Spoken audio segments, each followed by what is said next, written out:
বাংলা পক্ষের নেতা গর্গ চট্টোপাধ্যায় গ্রেফতার। ইভিএম নিয়ে ভুয়ো প্রচারের অভিযোগ, ডিও নর্থের অভিযোগে গ্রেফতার গর্গ চট্টোপাধ্যায়। এই মুহূর্তের সব থেকে বড় খবর, গর্গ চট্টোপাধ্যায় গ্রেফতার। বাংলা পক্ষের নেতা কি ইভিএম নিয়ে কি প্রচার করেছিলেন, কি বলা হচ্ছে, কি অভিযোগ, কথা বলবো প্রতিনিধি অমিতের সঙ্গে। অমিত, গর্গ চট্টোপাধ্যায়কে কলকাতা পুলিশের সাইবার সেল গ্রেপ্তার করেছে। তার বিরুদ্ধে ডিও নর্থের তরফে অভিযোগ করা হয়েছিল নির্বাচন চলাকালীন গণনার আগে গণনা প্রক্রিয়া সংক্রান্ত ইভিএম নিয়ে বেশ কিছু মিথ্যা বা ভুল প্রচার তিনি করেছিলেন, এমনটাই কিন্তু তার বিরুদ্ধে অভিযোগ। এবং সেই অভিযোগ আসার পরেই ডিও নর্থের তরফে কলকাতা পুলিশ সাইবার সেলে একটি অভিযোগ করা হয় এবং সেই অভিযোগের ভিত্তিতে ভুয়ো তথ্য প্রচার বা মিথ্যে তথ্য প্রচার অভিযোগের ভিত্তিতেই তাকে কলকাতা পুলিশের সাইবার সেল ইতিমধ্যে গ্রেপ্তার করেছে, এমনটা কিন্তু লালবাজার সূত্রে জানা যাচ্ছে। এবং গর্গ চট্টোপাধ্যায়ের বিরুদ্ধে তিনি বাংলা পক্ষ বলে যে সংগঠন রয়েছে সেই সংগঠনের সম্পাদক এবং একটি সংগঠনের সম্পাদক হওয়ার সুবাদে তিনি যে সমস্ত প্রচার করেছিলেন সেই সমস্ত প্রচার ভুয়ো বা মিথ্যে ছিল, এমনটা কিন্তু পুলিশের তরফে দাবি করা হচ্ছে। এবং ডিও নর্থের তরফে সুনির্দিষ্ট অভিযোগ করা হয়েছিল গর্গ চট্টোপাধ্যায়ের বিরুদ্ধে। সেই অভিযোগের ভিত্তিতে তদন্ত করা হয়। এখানে দেখা যাচ্ছে যে এই গর্গ চট্টোপাধ্যায়ের কাছ থেকে নাকি 24 রাউন্ড কার্তুজ উদ্ধার হয়েছে। এটা এলো কোথা থেকে এগুলো? দেখো, কলকাতা পুলিশের সাইবার সেলের তরফ থেকে গ্রেফতার করা হয়েছে তাকে। এবং নির্বাচন সংক্রান্ত বিষয়ে মিথ্যে প্রচার সমস্ত অভিযোগ ছিল এবং সেই কারণে এমনটাই বলা হচ্ছে কলকাতা পুলিশের তরফে। বাংলা পক্ষের নেতা গর্গ চট্টোপাধ্যায় গ্রেফতার। গণনার দিন ইভিএম নিয়ে ভুয়ো প্রচারের অভিযোগে ডিও নর্থের অভিযোগে গ্রেফতার। ইভিএমে কারচুপির, ইভিএমে হাত বদল, এই রকম প্রচার করেছিলেন গর্গ চট্টোপাধ্যায়, এটাই অভিযোগ। আর আরো একবার অমিত, তোমার কাছ থেকে জানতে চাইব। অমিত, গণনার সময় ইভিএম হাত বদলের অভিযোগ করেন গর্গ। কিছুক্ষণ আগে আপনাদের বললাম গ্রেফতারের সময় তার কাছ থেকে 24 রাউন্ড কার্তুজ উদ্ধার করেছে পুলিশ। আজ সকালে দেশপ্রিয় পার্ক থেকে গ্রেফতার করা হয় গর্গ চট্টোপাধ্যায়কে।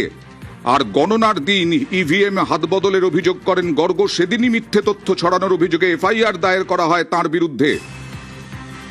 বাংলা পক্ষের গর্গ চট্টোপাধ্যায়কে বিভিন্ন জায়গায় রাস্তায় নামতে দেখা গিয়েছে বাংলা পক্ষের নেতা। সেই বাংলা পক্ষের নেতা ইভিএমে কারচুপি, ইভিএমে হাত বদলের অভিযোগ করেন এবং সেই সময় তাকে এফআইআর করা হয় তার বিরুদ্ধে। কথা বলবো অমিতের সঙ্গে। অমিত, আরো একবার জানতে চাইবো। দেখো, করোনা সংক্রান্ত ইভিএম নিয়ে তিনি মিথ্যে প্রচার করেছিলেন, এই মর্মেই কিন্তু তার বিরুদ্ধে অভিযোগ দায়ের করা হয়েছিল। এবং তারই তদন্ত করতে গিয়ে দেখা যায় যে গর্গ চট্টোপাধ্যায় যে সমস্ত তথ্য তিনি ছড়িয়েছিলেন তা মিথ্যে এবং ভুয়ো। এবং তাকে এই অভিযোগের ভিত্তিতে তদন্ত এগিয়ে নিয়ে কলকাতা সাইবার সেল তাকে গ্রেপ্তার করা হয়। সূত্রের দাবি, গ্রেপ্তারের সময় তার কাছ থেকে লাইভ কার্টিজ উদ্ধার করেছে পুলিশ এবং এই কার্টিজ কোথা থেকে এলো সমস্ত কিছু কিন্তু এই মুহূর্তে এক্সামিন করে দেখা হচ্ছে। এবং তার বিরুদ্ধে সরাসরি যে অভিযোগটা ছিল যে করোনার সময় ইভিএম হাত বদলে তিনি অভিযোগ করেছিলেন এবং এই ধরনের তিনি যে অভিযোগ বাংলা পক্ষের নেতা, অমিত একটু ধীরে বলো। বাংলা পক্ষের নেতা, তার বিরুদ্ধে অবশ্যই ইভিএম হাত বদলের ভয়ঙ্কর অভিযোগ তিনি তুলেছিলেন। তিনি কি সোশ্যাল মিডিয়ায় পোস্ট করেছিলেন?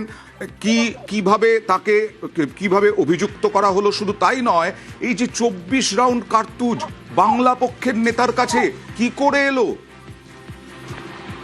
এই বিষয়টিও কিন্তু রীতিমতো তদন্তকারী আধিকারিক বা কলকাতা পুলিশের লালবাজার কর্তৃপক্ষ ভাবাচ্ছে যে একজন বাংলা পক্ষের মতো সংগঠন যার সম্পাদক এই গর্গ চট্টোপাধ্যায়, তার কাছে লাইভ কার্টিজ কিভাবে এলো। কারণ তার কাছে এই ধরনের আগ্রাস্য বা লাইভ কার্ড থাকার কথাই না, কিন্তু এই লাইভ কার্টিজ বা লাইভ গুলি কিভাবে 24 রাউন্ড গুলি তার কাছে কিভাবে এলো সেটাও কিন্তু তদন্তকারী আধিকারিকদের ভাবাচ্ছে। কারণ অভিযোগ ছিল হচ্ছে তার বিরুদ্ধে ডিও নর্থ অভিযোগ করছিলেন যে গণনাকে কেন্দ্র করে তিনি ইভিএম হাত বদলে তিনি অভিযোগ এনেছিলেন এবং যে অভিযোগে কোনো সত্যতা নেই তারই কিন্তু তদন্ত করতে গিয়ে তখন সে অভিযোগে কোনো সত্যতা পাওয়া যায়নি। ডিও নর্থের অভিযোগের ক্ষেত্রে তাকে গ্রেপ্তার করা হয়। আজকে দেশপ্রিয় হয়েছে এবং যখন গ্রেপ্তার করা হয় তার কাছ থেকে লাইভ কার্টিজ পাওয়া যায়। দেশপ্রিয় পার্ক থেকে গ্রেফতার করা হয়েছে। দেশপ্রিয় পার্কে কি তার বাড়ি? অমিত, এবং দেশপ্রিয় পার্কের কাছে থেকে তাকে গ্রেফতার করা হয়েছে এমনটা কিন্তু পুলিশের তরফে জানানো হচ্ছে।